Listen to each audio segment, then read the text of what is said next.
तो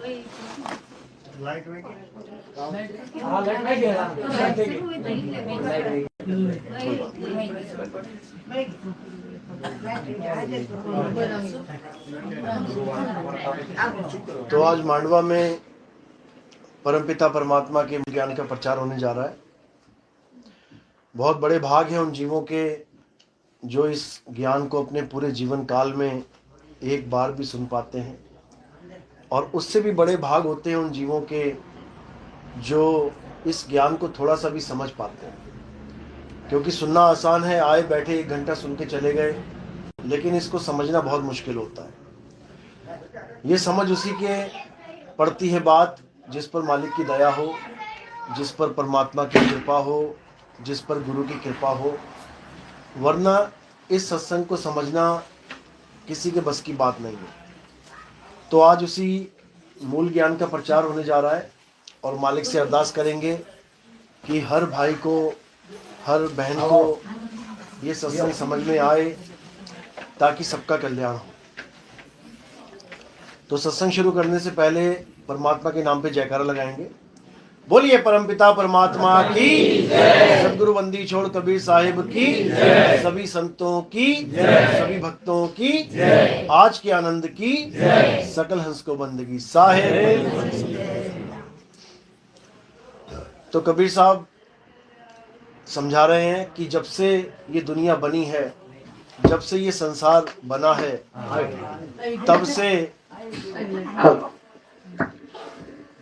जब से ये संसार बना है, तब से ही ये जीव इस संसार में भटक रहा है। जब से ये संसार में आया है, ये जीव आज तक वापस नहीं जा पाया, अपने घर वापस नहीं जा पाया।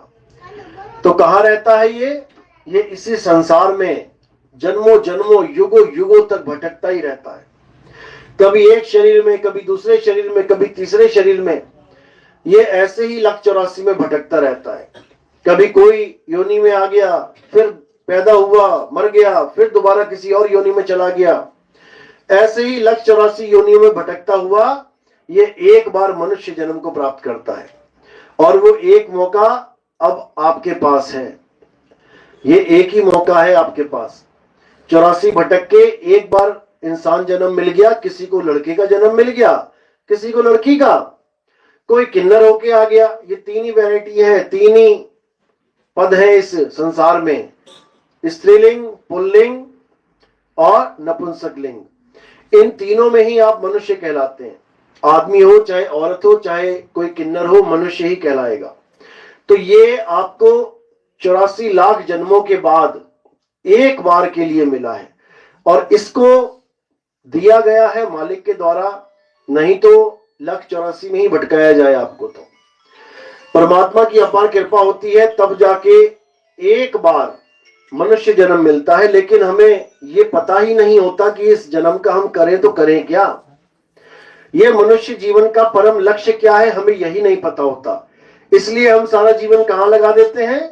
कोई पढ़ाई में लगा देता है, सारी उम्र पढ़ते ही चला जाता है। बड़े बड़े इंजीनियर, बड़े बड़े डॉक्टर, बड़े बड़े साइंटिस्ट सारी उम्र पढ़ने में ही लगा देते हैं, और अंत में रोते हुए मर जाते हैं। या कोई अपने परिवार को पालने में ही लगा देता है सारा जीवन। कोई 1 नंबर में कमाई करे, कोई 2 नंबर में कमाई करे। उसका लक्ष्य यही है कि मेरे बच्चे, मेरे पोते, मेरे पड़पोते भूखे ना मरे। बस इसी को जीवन का लक्ष्य मान लेता है। सारी उम्र इन्हीं बच्चों के लिए, इन्हीं पोतों के लिए, अपने वंश के लिए लगा के मर जाता है। कोई धन कमाने में लग जाता है, उसके जीवन का एकमात्र लक्ष्य होता है बस कैसे ज्यादा से ज्यादा पैसा कमाऊं, दुनिया में नंबर 1 हो जाऊं। करोड़पति, अरबपति, खरबपतियों में लगे पड़े हैं लोग पागलों की तरह। क्यों? क्योंकि इनको लक्ष्य ही नहीं पता कि ये इंसान जन्म मिला है तो किस लिए मिला है, कारण क्या है। जब तक लक्ष्य पता ही नहीं होगा, तब तक लक्ष्य प्राप्ति कैसे होगी। तुम्हें पता ही नहीं है मैंने जाना कहां है, तो तुम पहुंचोगे कहां? यहीं धक्के खाओगे, इसी जन्म और मरण में धक्के खाओगे। तो हमें सबसे पहले तो ये जानना है कि हमारे जीवन का लक्ष्य क्या है। हमारे जीवन का लक्ष्य क्या है? जन्म मरण से मुक्ति, बार बार किसी ना किसी मां के गर्भ में आने से मुक्ति, बार बार इस भवसागर में गोते खाने से मुक्ति। लेकिन वो कैसे मिलेगी? वो इस संसार में नहीं मिलेगी कि कोई कहे कि इस संसार में मुक्ति मिलेगी। इस संसार में जन्म और मरण ही मिलेगा। जो मुक्ति नाम की वस्तु है वो इस तीन लोक के परे मिलेगी। इस तीन लोक से परे जाना पड़ेगा, तब जाके आप मुक्त होगे। कोई ये ना सोचे कि मैं तीन लोक की भक्ति करके मुक्त हो जाऊंगा। जैसे पूजा पाठ हवन यज्ञ ये सब क्या है? तीन लोक की भक्ति। भगवान के नाम जाप, हिंदू है तो राम राम कर रहा है, राधे राधे कर रहा है, ओम नमो भगवते वासुदेवाय, जितने भी हिंदू धर्म में नाम मंत्र चल रहे हैं, वो सोच रहा है कि मैं ये नाम मंत्र जप के पार हो जाऊंगा। कभी नहीं हो सकता। कोई मुसलमान है, ये सोच के बैठा है कि मैं कलमा पढ़ लूं, मैं नमाज पढ़ लूं, मैं 5 टाइम की नमाजें जाके पढ़ लूं मस्जिद में, मैं पार हो जाऊंगा। कभी नहीं हो सकता। कोई सिख ये सोच रहा है मैं वाहिगुरु वाहिगुरु जपने लग जाऊं तो मैं पार हो जाऊंगा। कभी नहीं हो सकता। कोई ईसाई सोच रहा है कि मैं जाके चर्च में मैं प्रेयर करने लग जाऊं अंग्रेजी में, मेरी मुक्ति हो जाएगी। कभी नहीं होगी। क्यों? कारण क्या है? क्योंकि ये जितना भी सामान है जिसका मैंने नाम लिया है, ये सब तीन लोक का सामान है। इसी दुनिया बनने के बाद ये सब भक्ति बनी है, ये सब पूजा पाठ बने हैं, ये सब गंगा स्नान, पर्वत पे लोग घूम रहे हैं, चक्कर काट रहे हैं पर्वतों के, ये पूजा पाठ हवन यज्ञ ये सब कब बना है? जब दुनिया बनी है उसके बाद। ये सारे मंत्र जंतर, ओम नमः शिवाय, हर हर वासुदेव, जय श्री कृष्ण, ये सब कब बने हैं? दुनिया बनने के बाद।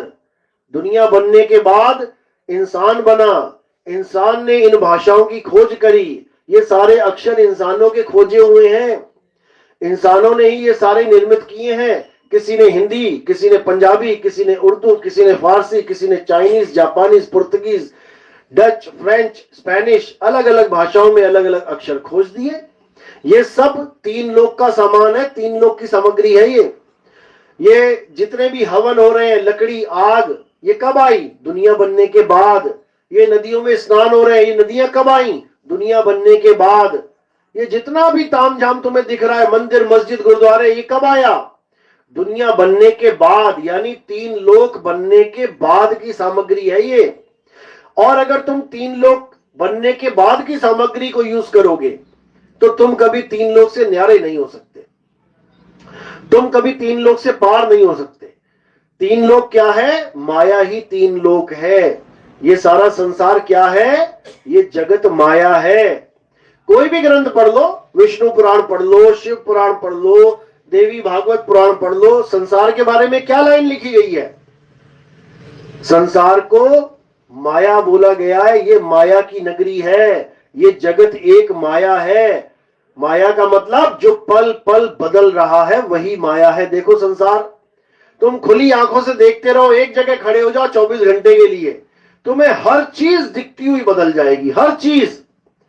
अंधेरे से सूरज उगेगा, धीरे धीरे आसमान पे चढ़ेगा, धीरे धीरे ढल जाएगा, तुम्हारी आंखों के सामने ही प्रकाश भी हो जाएगा, अंधकार भी हो जाएगा 24 घंटे के अंदर अंदर। ये सब माया है। तुम्हारे आगे कोई भी चीज दिख रही है, सड़क है, लोग जा रहे हैं आ रहे हैं, सब हिलती डुलती चीजें दिखाई दे रही हैं, ये सब माया है। ये जगत एक माया है। और अगर तुम इस जगत से, इस माया से प्रेम करोगे, इस माया की पूजा करोगे, तो समझ लो कि तुम माया में ही रहोगे। पत्थरों की पूजा, पत्थर कहां से आए? ये तीन लोग बनने के बाद आए। धरती आसमान बना तो पत्थर भी आ गए। अब तुम पत्थर को पूज रहे हो, यानी माया को पूज रहे हो। ये पीपल कहां से आया? ये तुलसी कहां से आई? ये माया है। तुलसी भी माया है, पीपल भी माया है। देखो, छोटा सा पौधा लगाओ, धीरे धीरे बड़ा होता है, बड़ा होके खत्म हो जाता है, सूख जाता है, हरे पत्ते पीले हो जाते हैं। ये सब माया है। इसी माया में सब उलझे पड़े हैं। क्यों? माया से परे का सामान नहीं मिल पा रहा है। तीन लोक से परे की सामग्री नहीं मिल पा रही है जिससे तुम्हारी मुक्ति होगी। और वो तीन लोक से परे क्या चीज है? गीता पढ़ो, गीता में इसका जिक्र आता है। हे अर्जुन, ये मेरी त्रिगुणी माया, यानी ये मेरा जगत, ये मेरा संसार, इसको कोई लांग नहीं सकता। इस त्रिगुणी माया को कोई लांग नहीं सकता, कोई इससे बच नहीं सकता। कहां तक बचोगे, कहां तक इसको अपने से दूर करोगे? क्यों? सारे संसार को तो दूर कर दोगे, मान लिया सारे संसार से बैरागी हो गए, लेकिन इस काया का क्या करोगे? ये काया तो साथ ले लेके घूमना पड़ेगा, जंगल जाओगे तो तुम्हारे साथ है। अरे तुम दुनिया छोड़ के, तुम धरती छोड़ के आसमान में चले जाओगे तब भी ये तुम्हारे साथ है, धरती छोड़ के पाताल में चले जाओगे तब भी ये तुम्हारे साथ है। कैसे छोड़ोगे इसको? ये हमेशा तुम्हारे साथ लगी रहेगी। तो यही समझाया जा रहा है कि तीन लोक से परे, यानी तीन गुणों से परे कोई बिरला ही पहुंच पाता है जो मेरी माया को लांग जाता है। और मेरी माया को लांगने का एक ही तरीका है, उसकी पूजा कर जो दुनिया से बनने से पहले अस्तित्व में था। दुनिया भी नहीं बनी थी तब, कोई भगवान भी नहीं था तब, ना विष्णु जी, ना राम जी, हनुमान जी, ना शंकर जी, ना माता दुर्गा, कोई भी नहीं था, तब भी वो था। अगर उसका ज्ञान तुम्हें प्राप्त हो जाए तो समझ लो कि अब इस माया को बड़े आराम से लांग जाओगे, नहीं तो नहीं लांग सकते। और वो क्या है जो संसार बनने से पहले भी था? वो एक ही चीज है, उसका नाम है आत्मा। आत्मा ही एक ऐसी वस्तु है जिसका ना तो कभी जन्म होता है ना कभी मृत्यु होती है। ये संसार पैदा होता है, नष्ट होता है, प्रलय महाप्रलय आती है, बनता है, बिगड़ता है, लेकिन एक ही ऐसी चीज है जो ना बनती है ना बिगड़ती है। वो क्या है? आत्मा ही है। इसी की महिमा सब संतों ने गाई, इसी की महिमा गीता में कृष्ण जी ने गाई, लेकिन लोग इसको समझ नहीं पाए। आज 5000 साल पुराना ग्रंथ गीता 5000 सालों से पढ़ा जा रहा है, लेकिन कोई इसको समझ ही नहीं पा रहा है कि इसमें पूजा करनी है तो करनी किसकी है, महिमा गाई गई है तो गाई किसकी गई है, कोई समझ ही नहीं पा रहा है। गीता पढ़ते हैं, उसके बाद कृष्ण जी की पूजा यानी कि उनकी मूर्ति की पूजा करके चले जाते हैं, जबकि कृष्ण जी समझा रहे हैं कि पूजा करनी किसकी है। क्या बोल रहे हैं वो? नैनम छिंदंती शस्त्राणी नैनम दहती पावका। हे अर्जुन, इस आत्मा को ना तो कोई शस्त्र काट सकता है, ना अग्नि जला सकती है, ना वायु सुखा सकती है, ना जल भिगो सकता है। उस आत्म देव की पूजा करनी है। लेकिन कौन कर रहा आत्मा की पूजा? एक भी नहीं कर रहा। किसकी पूजा करने में लग गए? जिसके शस्त्र लग गया, अस्त्र लग गया, जो कट गया, फट गया, उसकी पूजा करने में लग गए, यानी शरीर। शरीरों के अस्त्र भी लग जाता है, शरीरों के शस्त्र भी लग जाता है। अग्नि शरीर को जला भी देती है, वायु शरीर को सुखा भी देती है, जल शरीर को भिगो भी देता है। तो किसकी पूजा में लग गए हम? शरीरों की, चाहे वो कोई भी शरीर हो, राम जी का, हनुमान जी का, शंकर जी का, विष्णु जी का, माता जी का, तुम्हारा, हमारा, किसी भी शरीर की पूजा, ये गीता का ज्ञान नहीं है। किसकी पूजा करनी है? आत्म देव की पूजा करनी है। किसको याद करना है? आत्म देव को हमेशा याद रखना है। कौन है जो सारी सृष्टि चला रहा है? आत्म देव है जो सारी सृष्टि चला रहा है। सृष्टि यानी ये काया, ये माया, ये कैसे चल रही है? अपने घर से आप यहां तक आए हो, किसकी वजह से आए हो? किसकी ताकत से आए हो? आत्मा की ताकत से आए हो। आत्मा का नाम तो सुना है ना, गुजराती में आत्मा बोलते हैं। सब अपनी अपनी आत्मा लेके आए हो, घर तो नहीं छूट गई किसी की, बैठ के नीचे गिर पड़ी हो कि खाना बनाते बनाते रसोई के पास, चूल्हे के पास रख दी और बिना आत्मा के आ गए यहां पे। एक बार चेक कर लो, सबके पास आत्मा है ना? क्या प्रूफ है कि आत्मा है? सबके पास मोबाइल है, दिखा सकते हो प्रूफ? हाँ है। सबके पास चूड़ियां हैं? हाँ है। सब बिंदी लगा के आए हो? हाँ लगा के आए। सबके पास आत्मा है, क्या प्रूफ है? कैसे साबित करोगे कि आत्मा है तुम्हारे पास? कैसे साबित करोगे? कैसे साबित करें कि इसमें पंखे में करंट है? चल रहा है तो साबित है, नहीं चल रहा है तो इसका मतलब नहीं है। तो आत्मा आपके साथ है, ये कैसे साबित करोगे? क्योंकि हिल रहे हो, बोल रहे हो, हंस रहे हो, देख रहे हो, यानी आत्मा है। और आत्मा शरीर से अलग हो जाए तो क्या होगा? हंसोगे, बोलोगे, चलोगे, खाओगे, पियोगे, उठा के 4 लोग उठा के वहां तुम्हें आग के ऊपर रख देंगे जाके। ये है प्रूफ आत्मा का। अगर आत्मा है तो सब तुम्हें प्यार करेंगे, मेरी बेटी, मेरा बेटा, मेरी मां, मेरा पापा। और आत्मा नहीं है तो सब उठा के तुम्हें स्वाहा कर देंगे कि नहीं है मेरी मां, नहीं है मेरा पिता, जला दो इसको, खत्म करो। तो अगर तुम्हें कोई प्यार कर रहा है तो किसकी वजह से? आत्मा की वजह से। अगर तुम नहा रहे हो, धो रहे हो, तुम बढ़िया बढ़िया कपड़े पहन रहे हो, तुम चमक रहे हो खूब, तुम सब कुछ कर रहे हो, किसकी वजह से? आत्मा की वजह से। 24 घंटे तुम्हारे साथ आत्मा रहती है, लेकिन तुम उसको जान ही नहीं सकते, कभी पता ही नहीं कर सकते कि आत्मा है क्या। 24 घंटे पंखा चल रहा है, इसका मतलब 24 घंटे करंट पंखे के साथ है। कैसे पता लगे करंट क्या होता है? कैसे पता लगे पंखे से अलग करंट कैसे है? कैसे पता लगेगा? उसका अनुभव करके।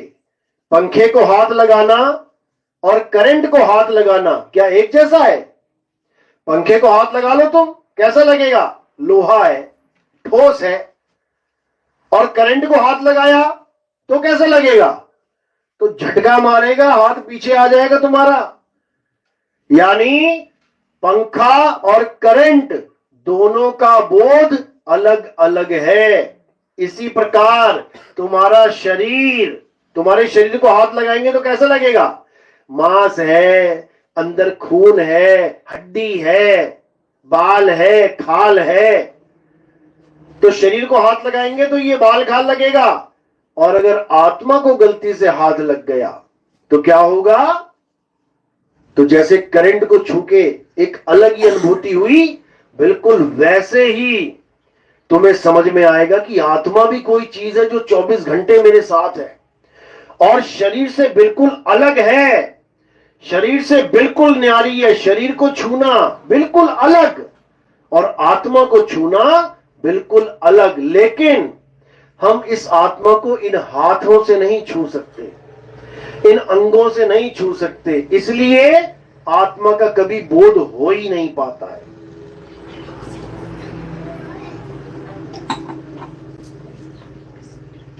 आत्मा को हम कभी जान ही नहीं पाते। क्यों? क्योंकि अगर ऐसा कोई टेस्टर आ जाए, अगर ऐसा कोई मीटर हमें मिल जाए जिससे हम आत्मा टेस्ट कर लें कि आत्मा है कैसी है, तब तो समझ लो कि सारे आत्मज्ञानी हो जाएंगे। कितना आसान है करंट को टेस्ट करना, कितना आसान है। सबको यहां जितने भी बैठे हैं, ऐसा कोई है जिसको पूरे जीवन में कभी करंट नहीं लगा आज तक? ऐसा कोई है? सब करंट खाए बैठे हैं। एक भी ऐसा हो जिसको कभी करंट नहीं लगा, तुम सारे मिलके भी उसे नहीं समझा सकते कि करंट कैसे लगता है। सारे मिलके अपना अपना ज्ञान दे भी दोगे ना, ऐसे झटका लगता है, ऐसे होता, तुम पूरा दिन भी पढ़ा दोगे उसे, वो तब भी उस अनुभव को प्राप्त नहीं कर सकता कि करंट होता कैसा है। कैसे पता लगेगा उसे करंट कैसा होता है? ये स्विच है, इसमें उंगली लगवा दो बस उसकी एक बार, बिना तुम्हारे बताए उसको ज्ञान हो जाएगा, अच्छा ये होता है करंट। बिल्कुल इसी प्रकार आत्मा का अनुभव बिल्कुल अलग होता है और शरीरों का अनुभव बिल्कुल अलग होता है। हम शरीरों में उलझ चुके हैं, हम आत्मा को नहीं जान पा रहे हैं, इसीलिए हम धक्के खा रहे हैं, बार बार जन्म मरण में आ रहे हैं। तो अर्जुन को क्या बोला कृष्ण जी ने? अध्याय 3 17वां श्लोक अगर पढ़ोगे, देखो क्या लिखा है उसमें। उसमें ये नहीं लिखा है कि तू मेरे मंदिर आ, मेरी पूजा कर और पत्थर पे फूल चढ़ा और आरतियां गा, घंटी बजा, प्रसाद लेके घर चला जा। ये नहीं बोला है जो आज हमारे धर्म में चल ही रहा है। इसको हम धर्म मान बैठे हैं कि यही हमारा धर्म है। क्या? मंदिर जाके घंटी बजाना, प्रसाद लेना, घर चले जाना। ये धर्म नहीं है, ये धर्म का बेड़ा गर्क है। असली धर्म क्या है हमारा? अध्याय 3 17वां श्लोक पढ़ो, गीता में क्या लिखा है? हे अर्जुन, जो अपनी आत्मा में रमण करते हैं, जो अपनी आत्मा में तृप्त हैं, जो अपनी आत्मा में संतुष्ट है। संतुष्ट का मतलब क्या होता है? संतुष्ट का मतलब वो होता है जिसे अब और कुछ नहीं चाहिए। आप पांच रोटियां खाते हो, आपको 5 रोटियां खिला दी, एकदम फुल हो गए। अब आपको कोई छठी रोटी देता है तो आप क्या कहते हो? भाई बस तृप्त हो गया, संतुष्ट हो गया जी, अब कुछ खाऊंगा तो नुकसान करेगा मुझे, बस फिनिश, इससे आगे मुझे कुछ नहीं चाहिए। तो असली ज्ञान क्या है? जो अपनी आत्मा में तृप्त हो जाते हैं, जो अपनी आत्मा में संतुष्ट हो जाते हैं, जिनको उसके बाद कुछ नहीं चाहिए। अपनी आत्मा में संतुष्ट हो गए, अब ना राम चाहिए, ना श्याम चाहिए, ना हनुमान चाहिए, ना अल्लाह चाहिए, ना वाहिगुरु चाहिए, ना गॉड चाहिए। अपनी आत्मा के अलावा कुछ नहीं चाहिए। क्यों? क्योंकि अल्लाह, वाहिगुरु, गॉड, राम, ये सब तुम्हारी आत्मा में विराजमान है। तुम्हें वो प्रत्यक्ष मिल गए। अब तुम्हें किसी का नाम नहीं चाहिए कि मैं किसी की आरती गा लूं, मैं किसी का भजन गा लूं। अब किसी की जरूरत नहीं है। अपनी आत्मा में रमण करना ही परमात्मा को प्राप्त करना है। ये गीता का संदेश है। लेकिन हम गीता को ना तो पढ़ पा रहे हैं और पढ़ लें तो ना समझ पा रहे हैं। इसलिए ये सारा मतभेद हमारे धर्म में चल रहा है। इसीलिए बाहर से आके अन्य धर्म वाले हमारे धर्म पे अटैक करते हैं। हिंदुओं को मुस्लिम, हिंदुओं को सिख, हिंदुओं को ईसाई बनाते हैं। और ये होता ही आ रहा है। क्यों? क्योंकि हमें अपने ज्ञान का ही, अपने ग्रंथों का ही कुछ अता पता नहीं है कि हमें क्या समझाया गया और हम क्या कर रहे हैं। हम पत्थरों के पीछे लग गए। हमने पत्थरों को भगवान मान लिया। हम पत्थरों की पूजा में लग गए, जबकि पत्थर पूजा हमारे ग्रंथ में है ही नहीं, है ही नहीं। जिसको कहते हैं, हमारे यहां किसकी पूजा है? आत्मदेव की पूजा है। और आत्मा का ही पर्यायवाची नाम है। क्या नाम है आत्मा का? सत्य सनातन। जो हम कहते हैं ना, सत्य सनातन धर्म की जय। इसका मतलब ये नहीं कि राम जी की जय, हनुमान जी की जय, कृष्ण जी की जय। राम जी कब आए? त्रेता में। अगर त्रेता युग ही ना आता तो राम जी आते क्या? नहीं आते। कृष्ण जी कब आए? द्वापर युग में। अगर द्वापर युग ही ना होता तो कृष्ण जी होते क्या? नहीं होते। यानी ये सब भी समय के अंतराल में आ रहे हैं। सतयुग से त्रेता होगा तो राम जी आएंगे। अगर सतयुग से त्रेता नहीं होगा तो राम जी नहीं आएंगे। तो फिर कौन है सनातन? जो कभी आता और जाता नहीं है, वो है सत्य सनातन। जो अटल है, अचल है, स्थिर है, वो है सत्य सनातन। आने और जाने वाली वस्तु कभी सत्य सनातन हो ही नहीं सकती। इसीलिए कबीर साहब वाणी में बोल रहे हैं, आवे न जावे, जन्मे नहीं मरे, सो निज पीव हमारा हो। हमारा सत्य क्या है? जो आता जाता नहीं है। आने और जाने का काम किसका है? आने और जाने का काम माया का है। ये काया का है। ये काया ही माया है। माया की डेफिनेशन क्या है? माया की परिभाषा क्या है? जो जन्मे और मर जाए, जो पल पल बदले, जो सदा एक सी ना रहे, वो माया कहलाती है। देखो, ये शरीर पैदा हुआ कितना बड़ा था? 8 इंच का, 10 इंच का। धीरे धीरे धीरे शरीर बचपन से जवान हो गया, जवान से बूढ़ा हो गया, बूढ़ा से एक दिन जर्जर अवस्था में मर जाएगा शरीर। यही माया है। यानी कोई भी शरीर जो बड़ा हो रहा है, हो रहा है, हो रहा है, वो माया है। राम जी का शरीर, छोटे से बच्चे पैदा हुए, धीरे धीरे बड़े होने लग गए, माया है। कृष्ण जी का शरीर, छोटा सा बच्चा पैदा हुआ, माखन खा खा के बड़े होने लग गए, माया है। इतने बड़े हो गए कि अर्जुन के सामने पूरी सृष्टि, पूरे संसार, पूरे आसमान जितने खड़े हो गए, सब माया है। तो माया से परे क्या है? हे अर्जुन, माया से परे केवल एक वस्तु है जिसको आत्मा कहते हैं। इसीलिए हमें क्या करना चाहिए? हमें ऐसे संत की शरण में जाना चाहिए जो हमें आत्मा का ज्ञान करवा दे। क्योंकि आत्मा का ज्ञान करना ही सत्य सनातन धर्म है। जब तक आत्मा का ज्ञान इस जीव को नहीं हो गया, तब तक उसका जन्म कभी सफल नहीं हो सकता, कभी नहीं हो सकता। चाहे वो कितनी देवी देवताओं की पूजा करता रहे, चाहे वो कितने मंदिर, मस्जिद, गुरुद्वारे, चर्च जाता रहे, जब तक उसको अपनी आत्मा का बोध नहीं हो गया, जब तक उसको अपने आत्म देव का पता नहीं लग गया, तब तक उसका कल्याण नहीं हो सकता। अध्याय 4 34वां श्लोक क्या बोल रहा है गीता का? यही समझाया जा रहा है कि हे अर्जुन, जो आत्मा का ज्ञान मैं तुम्हें समझा रहा हूं, अगर तुम इस आत्मा के ज्ञान को प्रत्यक्ष रूप में प्राप्त करना चाहते हो, यानी इसके बोध में आना चाहते हो, तो तुमने क्या करना है? तुम ऐसे तत्वदर्शी संत के पास जाओ जिसने आत्मा का ज्ञान प्राप्त कर लिया है। केवल वही तुम्हें तुम्हारी आत्मा का ज्ञान समझा सकता है, और जो अपनी आत्मा को नहीं जानता वो तुम्हें भी तुम्हारी आत्मा का ज्ञान नहीं दे पाएगा। जो खुद सारी उम्र मंत्रों में उलझा है, जो खुद सारी उम्र पूजा पाठ हवन यज्ञ में उलझा है, वो तुम्हें भी पूजा पाठ हवन यज्ञ में उलझा देगा। वो कभी तुम्हें आत्मज्ञानी नहीं बना सकता।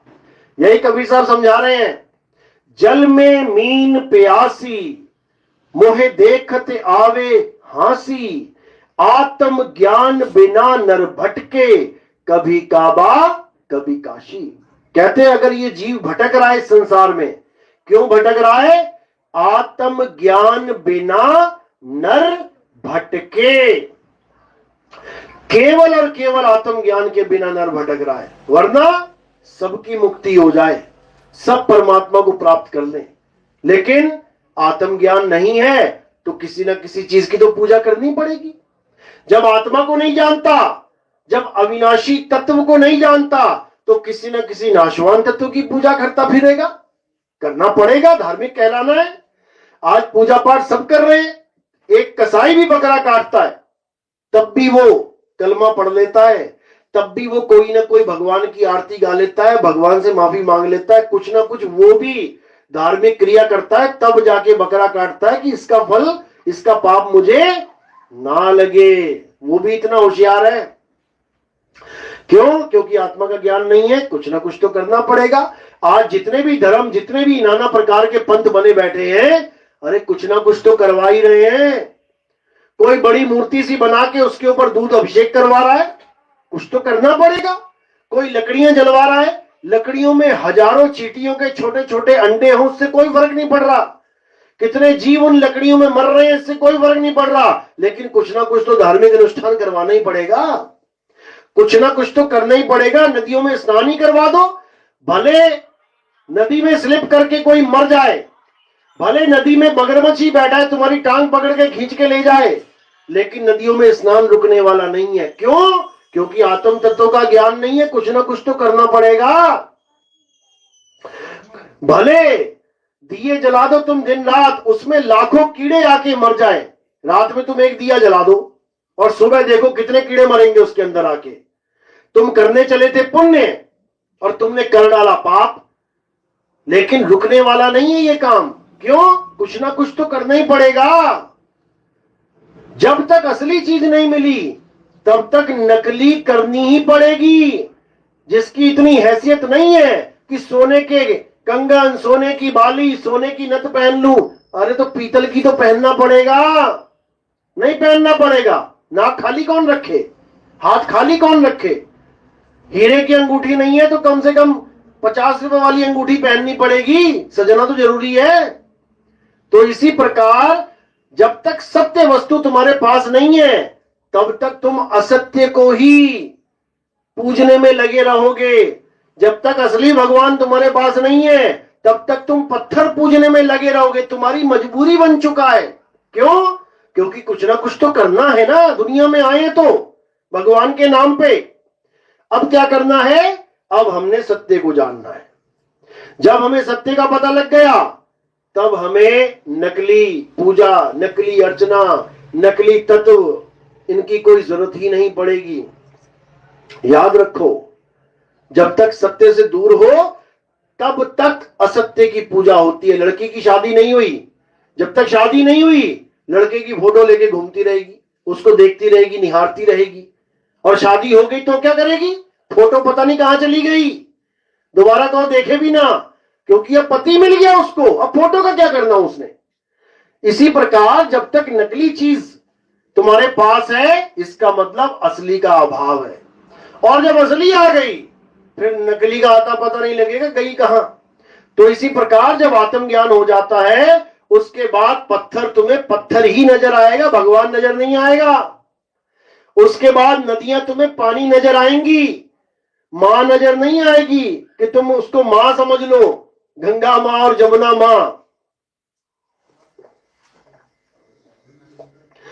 और सबसे बड़ी दुविधा तो यह है कि जो उसे मां समझ रहे हैं, गंगा मां, वही पूरे शहर का गटर का पानी गंगा में डाल रहे हैं। बताओ, जो लोग पवित्र पवित्र कर रहे हैं वही उसको दूषित कर रहे हैं। यह हाल है हमारे भारत का। लेकिन नहीं, जो चल रहा है चलने दो, जो हो रहा है होने दो।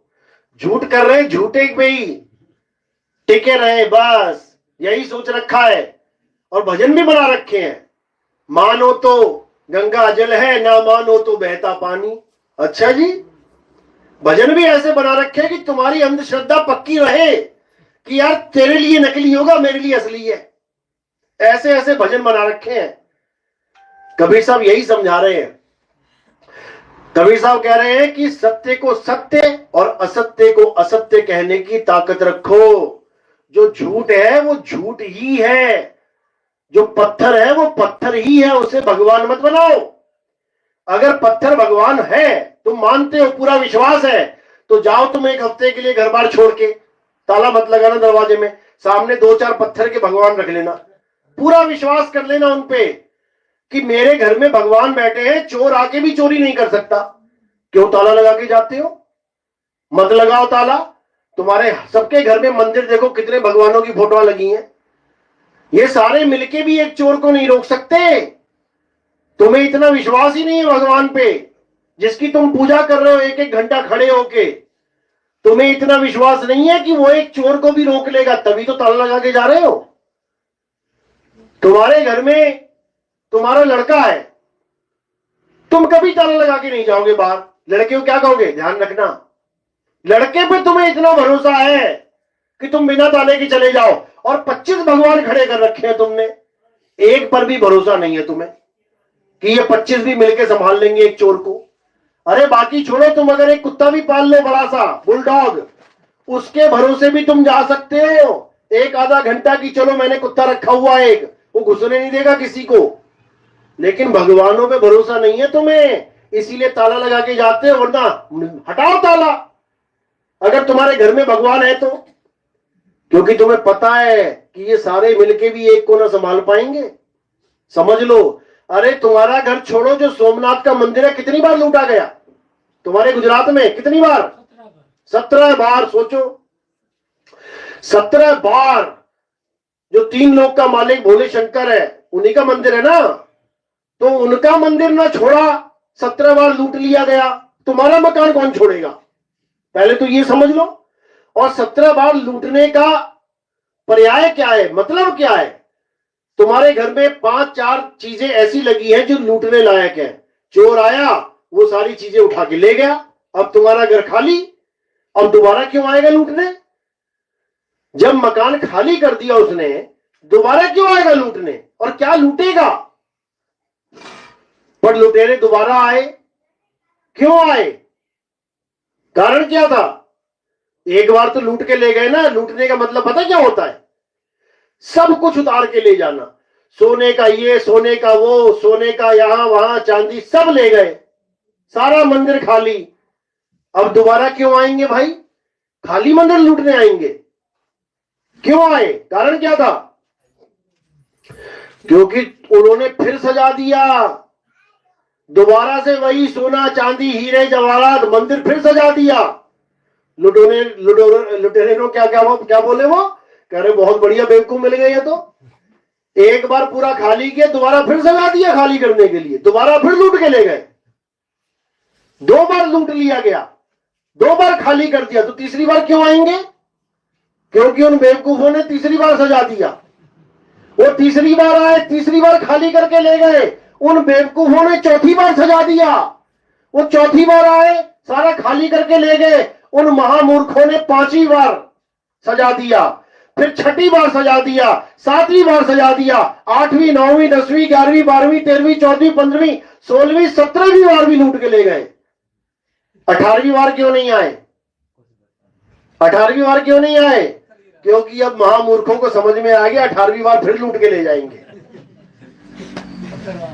समझो बात को। ये मंदिर सजाना, ये सोने की मूर्तियां लगाना, ये महामूर्खता है, ये धर्म कर्म नहीं है। 17 बार हमारे देश का खजाना लूट के ले गए वो लोग, इन मूर्खों की वजह से। उसके बाद इन्होंने क्या किया? पत्थर का शिवलिंग रख दिया वहां पे, सारा कुछ मामला पत्थर का कर दिया। अब कौन आएगा लूटने? अब कौन आएगा? तुम चीनी फेंको असली वाली, यहां फेंक दो, अभी देखो क्या होगा। आएंगे लुटेरे, 2 मिनट में आएंगे लुटेरे और सब लूट लूट के लेके जाएंगे। तुम प्लास्टिक की चीनी फेंक देना, प्लास्टिक की भी चीनी बनती है, नकली चीनी, देखने में चीनी लगेगी। तुम प्लास्टिक की चीनी फेंकना, एक भी चीनी नहीं आएगी लेने। समझो बात को। यानी ये हमारी मूर्खता है जो हमने भगवान को पत्थर का बना दिया, पत्थर छोड़ो, चांदी का बना दिया, चांदी छोड़ो, सोने का हीरे जवाहरात का बना दिया। अरे कृष्ण जी क्या सोने के थे या चांदी के थे वो? या राम जी सोने चांदी के थे? सोना चांदी एक मुद्रा है, पैसा है, भगवान नहीं है। लेकिन लोगों को समझ में नहीं आ रहा है। कृष्ण जी समझा समझा के थक गए कि हे अर्जुन, तू और मैं शरीर नहीं है, तू और मैं आत्मा है, हम सब आत्मा है, आत्म तत्व है हम। गाते भी हैं ईश्वर अंश जीव अविनाशी, गाते भी हैं। वो तो अपने आप को शरीर मानने से भी मना कर रहे हैं कि हे अर्जुन, जो लोग मुझे मनुष्य करके जानते हैं, कैसे मतलब कि एक आदमी बना दिया, सिर पे पंख लगा दिया मोर का, हाथ में बांसुरी पकड़ा दी, बन गया कृष्ण? नहीं बना। क्योंकि वो कह रहे हैं जो मुझे इंसान रूप में जानता है वो मुझे जानता ही नहीं है। क्योंकि हम लोग ये मान के बैठे हैं कि कृष्ण जी एक इंसान है। नहीं है, नहीं है वो इंसान। क्यों नहीं है? क्योंकि उनका पहला अवतार देख लो क्या है, मछली का अवतार, मत्स्य अवतार। तो जब पहला अवतार मछली का अवतार है तो हमने तो ना माना कि विष्णु जी या कृष्ण जी मछली हैं। उसके बाद दूसरा अवतार आ गया, कछुए का अवतार। हमने तो ये कभी ना माना कि विष्णु जी कृष्ण जी कछुआ ही है। तीसरा अवतार आ गया वराह अवतार। हमने कभी ना माना कि विष्णु जी या कृष्ण जी जंगली सुअर की तरह शक्ल है उनकी। चौथा आ गया नरसिंह अवतार। यानी हमने इन अवतारों को तो कभी नहीं माना कि विष्णु जी मछली है या विष्णु जी कछुआ है या विष्णु जी वराह है। लेकिन जैसे ही इंसानों का अवतार धारण कर लिया, राम जी कृष्ण जी, तब हमने पक्की मोहर लगा दी कि ये इंसान ही है, कृष्ण आदमी ही है, राधा औरत ही है। यही अज्ञानता है हमारी।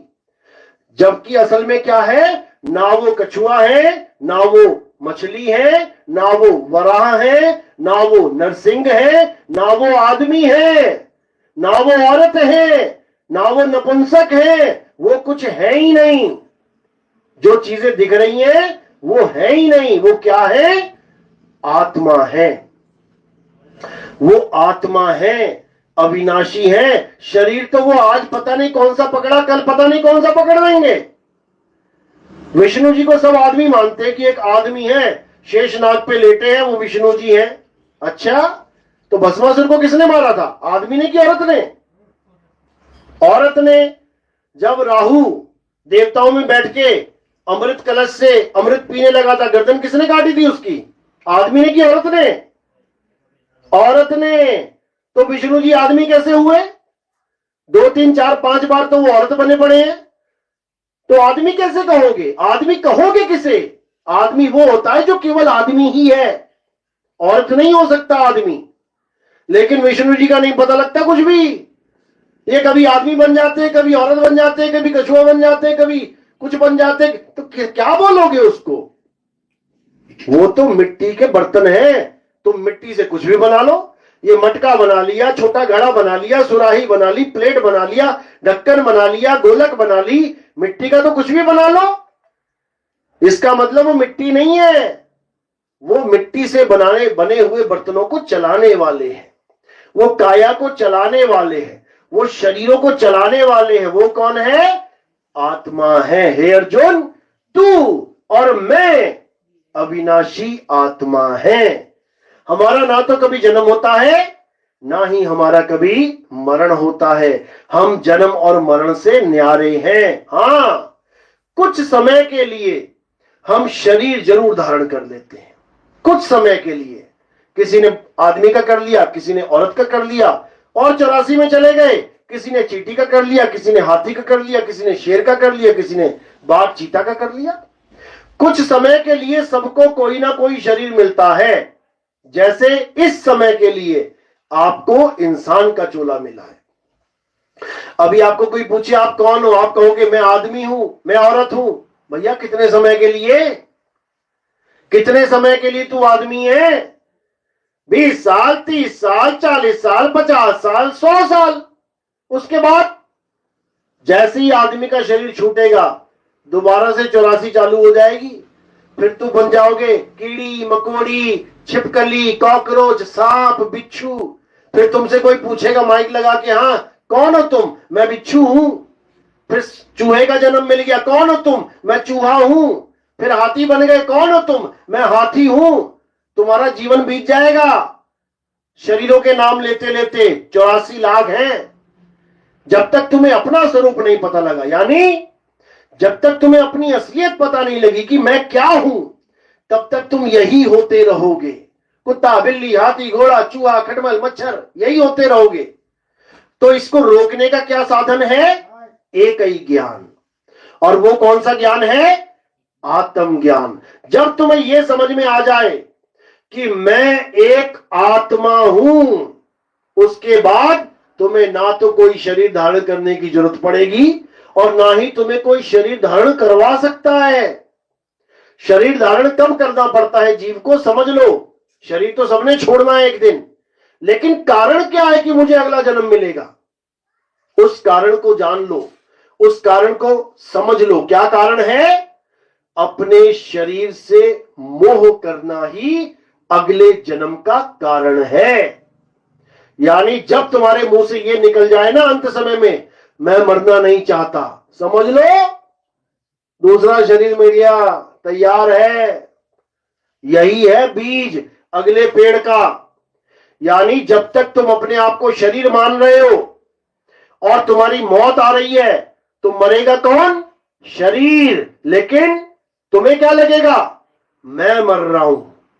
अब ये जो कह रहा है मैं मर रहा हूं, ये स्वयं अविनाशी है। ईश्वर अंश जीव अविनाशी। अविनाशी को यह अनुभव करवाया जा रहा है, यह महसूस करवाया जा रहा है कि तू मर रहा है, तू मर रहा है। तो अविनाशी क्या करेगा? डिमांड करेगा अगले शरीर की। यानी मैं मरना नहीं चाहता, यानी मैं शरीर के बिना रहना नहीं चाहता।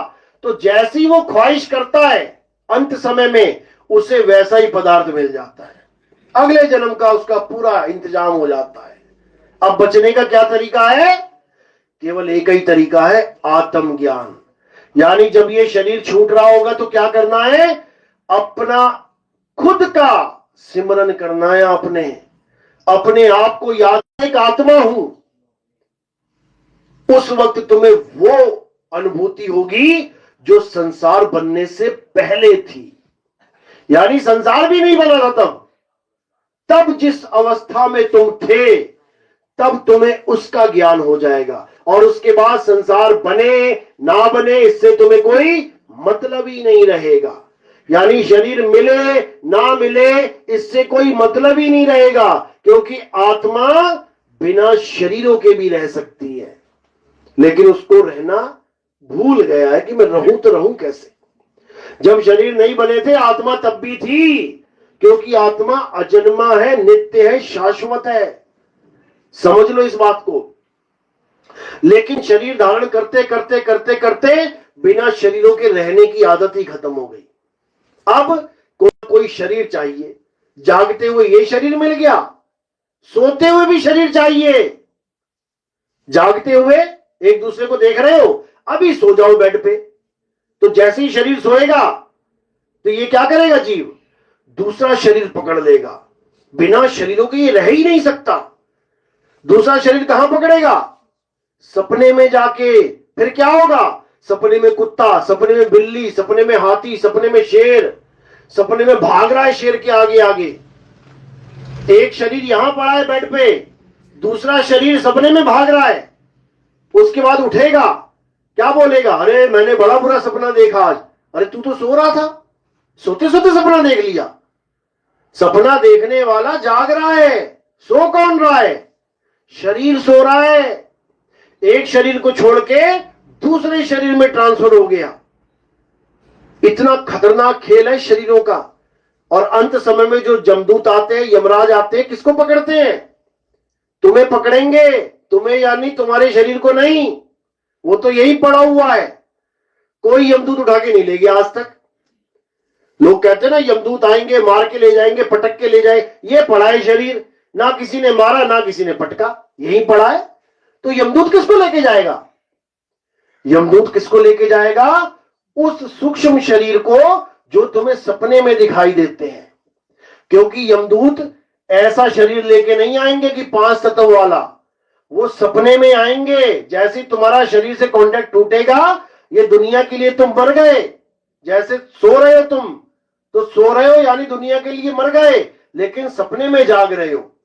इसी प्रकार जब तुम्हारा शरीर लेटा होगा तो तुम सूक्ष्म में ट्रांसफर हो जाओगे, तुम्हें वो सब दिखाई देने लग जाएंगे। अरे 4 यमदूत आ गए, हाथों में डंडे पकड़े हैं, मार रहे हैं, भाला पकड़ा है, घोंप रहे हैं। हर चीज तुम्हें, सारे कष्ट महसूस होंगे और मारते मारते मारते तुम्हें लेके जाएंगे। तो बचने का क्या हल है, केवल एक ही हल है, यानी अपने आत्म स्वरूप में आ जाओ। जैसे ही तुम अपने आत्म स्वरूप में आ जाओगे, तुम्हें आग जला नहीं सकती, वायु सुखा नहीं सकती, जल भिगो नहीं सकता। तो नरकों की आग में कैसे जलोगे, फिर तुम्हें कढ़ाई में तलेगा कौन, जब तुम्हारा कोई कुछ बिगाड़ ही नहीं सकता। तुम आत्म स्वरूप में आ गए, तब इसका मतलब काल का जाल खत्म, अब तुम्हें कोई नहीं पकड़ सकता। लेकिन अगर तुम पत्थर की पूजा करते रहे, तुम मंत्रों की साधना करते रहे, तुम सारी उम्र नदियों में नहाते रहे, पक्का मरोगे, 101% मरोगे। क्यों, क्योंकि तुम माया की ही पूजा करते रहे। ये सब दुनिया माया है भाई। माया से परे क्या है, आत्मा है। आत्मज्ञानी बनो, आत्मा को जानो। जिसने भी आत्मा को जाना वो पार हो गया, और जिसने आत्मा को नहीं जाना वो इसी भवसागर में गोते खा गया। आप भागवत में भी देखोगे, एक ऋषि था, बहुत बड़ा पुजारी था भगवान का, सारा दिन ओम नमः शिवाय, ओम नमः भगवते वासुदेवाय, ये वो सारा दुनिया भर का मंत्र जपता रहता था। क्या हुआ, उसके आश्रम में एक हिरण का बच्चा आ गया। हिरण का बच्चा आया, उसने पाल लिया। अच्छा किया बुरा किया, अच्छी बात है, पाल लिया। उसको खूब हरी हरी घास खिलाए, खूब प्यार करे, खूब बहुत देखभाल करे, अच्छी बात है। धीरे धीरे धीरे इतना प्रेम हो गया कि 24 घंटे उसी में ध्यान रहने लग गया, उसी का सारा इंतजाम करता रहा, अच्छी बात है, प्रेम कर रहा है जीव से। अंत समय में क्या हुआ, भक्ति कर रहा है, करते करते करते बुलावा आ गया, यानी शरीर छूटने की बारी आ गई। अब क्या कर रहा है, अब फिर उसी को याद कर रहा है कि मेरे बाद इसका क्या होगा, मैंने इसका गला बांध रखा है, अरे कोई भेड़िया आ गया मार देगा, इसका क्या बनेगा। सोचते सोचते सोचते, अच्छा सोच रहा है बुरा सोच रहा है उसके बारे में, अच्छा ही सोच रहा है, लेकिन सोचते सोचते सोचते प्राण छूट गए। तो अब क्या हो गया उसके साथ, वो खुद ही हिरण बन गया, हिरण की योनि में चला गया। अब शेरों के आगे धक्के खा रहा है हिरण बन के। सारी उम्र का पूजा पाठ जीरो, सारी उम्र का पूजा पाठ, भगवान की भक्ति, हवन यज्ञ तपस्या सब जीरो, और 84 में भटक रहा है। यही शासनगीर में ना पैदा हो गया हो कहीं शेरों के बीच में, हो जाता है, हो जाता है भाई। शेरों के आगे जहां शेर होंगे वहीं पैदा होगा, तो हिरण कहां पैदा होते हैं, शेरों के आगे गांव में थोड़ी नहीं पैदा होते हैं, हिरण जंगल में पैदा होते हैं। अभी देखो, चलो हमारे साथ देखो कितने हिरण मिलेंगे। तो ऐसी योनियों को प्राप्त होता है जीव, जब गलत साधना करता है, गलत भक्ति करता है और गलत ध्यान धर लेता है। इसीलिए कहते हैं अंतमता सोगता, यानी तुम्हें अंत में क्या करना है पहले से ही मत बना के रखो अपना कि तुमने करना क्या है, वरना मौका नहीं मिलेगा।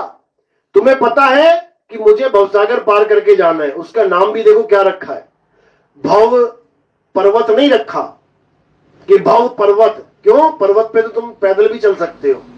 भव रेगिस्तान ये भी नहीं रखा, क्यों, रेगिस्तान में भी तुम पैदल चल के पार कर सकते हो। भव मैदान ये भी नहीं रखा, क्यों, वो भी तुम पैदल चल के पार कर सकते हो। भव जंगल ये भी नहीं रखा, क्यों, जंगल भी तुम पैदल चल के पार कर सकते हो। भव सागर ये क्यों रखा, पता क्यों रखा, क्योंकि सागर एक जुगती से पार होता है। सागर पैदल चल के पार नहीं होता, सागर को पार करने के लिए एक जुगती चाहिए, और जुगती का क्या नाम है, क्या नाम है, उस जुगती का क्या नाम है, तैरना। तैरना, तैरना एक जुगती है। जिसको तैरना नहीं आता उसको समुद्र में फेंक दिया जाए तो क्या होगा, तरेगा कि मरेगा, मरेगा, 100% मरेगा। अब सबको पता है कि हमने सागर के पार जाना है, सबको पता है, और अगर उसने तैरना नहीं सीखा जीव ने तो 100% मरेगा। यानी तुम्हें पहले से ही समझाया जा रहा है कि भव सागर को पार करना है, पहले से पता लग गया है कि पार करना है। लेकिन अगर अब भी कोई तैरना ना सीखे तो उससे बड़ा कोई मूर्ख नहीं है इस दुनिया में, समझ लो।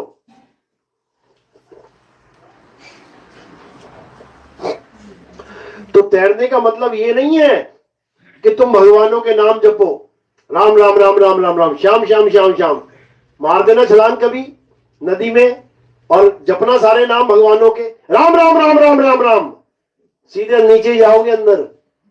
मुसलमान तो करना अल्लाहू अल्लाहू, सीधे नीचे घुसोगे जाके। ईसाई हो, सिख हो, कोई भी नाम जप लेना, उस भवसागर में कोई नाम काम नहीं आता, उस भवसागर में किसी भगवान का नाम काम नहीं आता।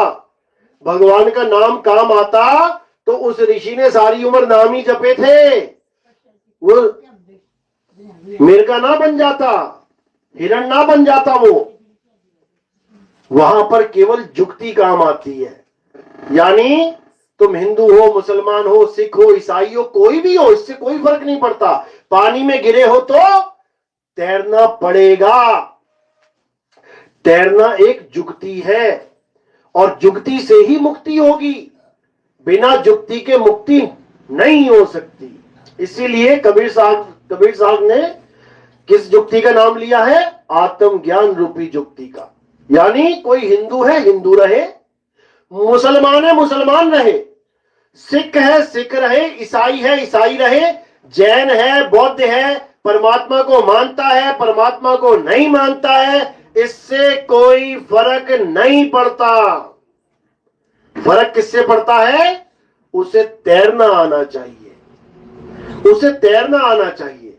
गंगा नदी है, हमारी माता कहते हैं हिंदू धर्म में, माता मां, तुम बिना तैरना सीखे मां में छलांग मारना जरा एक बार, मां है ना तुम्हारी, गंगा मां है, बिना तैरना सीखे तुम मां में छलांग मार देना, पता लग जाएगा कि मां ने गोद में बैठाया है कि मां ने डुबाया है, लग जाएगा पता। मानो तो गंगा जल है, ना मानो तो बहता पानी, साक्षात काल नजर आएगी तुम्हें वहां पे। चीखोगे चिल्लाओगे, मुझे मां से बाहर निकालो, मुझे नहीं चाहिए ये मां। समझ लो, तुम कहोगे दोबारा इसमें कभी ना आता भैया, एक बार निकाल दे। समझ लो, दोबारा गर्दन भी नहीं करोगे उस मां की तरफ अगर तैरना नहीं आता है तो। और अगर तैरना आता है तो सच में तुम्हें मां ही नजर आएगी, खूब छलांगे मारोगे, हंसोगे, खेलोगे, खिड़खिड़ाओगे। समझ लो, जुगती है तो मुक्ति है, और जुगती नहीं है तो बेटा डूबने की तैयारी करो। तो बात इतनी सी है, तो ये मां है या क्या है, ये उसके लिए है जिसको तैरना आता है। जिसको तैरना नहीं आता उसके लिए साक्षात मृत्यु है, साक्षात काल है, समझ लो। नहीं तो छलांग मार के देख लेना एक बार। तो इसीलिए कबीर साहब कहते हैं कि ये तत्व, पांचों तत्व, ये सब मौत का सामान है। आग है, अच्छी बात है, अग्निदेव है, हिंदुओं के देवता हैं, लेकिन जब आग लग जाती है घर में तो क्या करते हो, दे पानी पे पानी, दे पानी, तो क्यों नहीं हाथ जोड़ के खड़े हो जाते कि अग्निदेव प्रकट हो गए हैं, आओ हम साष्टांग दंडवत करें? तब क्यों नहीं करते हैं? मतलब केवल फॉर्मेलिटी निभानी है कि ये अग्निदेव है, ये सर्प देव है, ये भोले शंकर का नाग है, घर में घुस जाए तो लठ मारते हो, और पत्थर का नाग उसको पूजा करते हो। बताओ, चूहों को मार मार के, जहर खिला खिला के मार दिया, और गणेश जी का चूहा उसके भोग लगाते हो जाके पत्थर वाले को, लड्डू चिपकाओगे मुंह पे ले जाके, और वैसे तुम जहर खिलाओगे उसको। ये तो धर्म है। करे तो करे क्या, क्योंकि सत्य का कुछ अता पता नहीं भैया, कुछ तो करना पड़ेगा, कुछ तो करना पड़ेगा, समझ लो। इसलिए अब क्या करना है, सत्य को जान जाओ। सत्य को जान लोगे, असत्य अपने आप छूटता चला जाएगा, सब छूट जाएगा अपने आप। तो इसीलिए कबीर साहब समझा रहे हैं कि सतनाम को जानो, सतनाम ही सत्य है। सतनाम क्या है? सतनाम तुम्हारा असली स्वरूप है। सतनाम कोई मंत्र जंतर तंत्र नहीं है कि कबीर पंथियों ने सतनाम जपवा दिया। जैसे राम जी के पुजारियों को राम राम रटवा दिया गया, शंकर जी के पुजारियों को शंकर शंकर ओम नमः शिवाय रटवा दिया, अल्लाह के पुजारियों को अल्लाहू अल्लाहू रटवा दिया, वाहिगुरु के पुजारियों को वाहिगुरु करवा दिया, और कबीर पंथियों को सतनाम जपवा दिया। ये सब एक ही काम हो गया 52 अक्षर का। इसलिए 52 अक्षर से आगे बढ़ो, इन मंत्रों जंत्रों तंत्रों से आगे बढ़ो, इन नाशवान तत्वों से आगे बढ़ो, और अविनाशी तत्व को जानो। अविनाशी तत्व केवल एक है, वो है आत्म तत्व। वो हिंदू के चल रहा है, को जानना है, वही असली परम तत्व है। उसी परम तत्व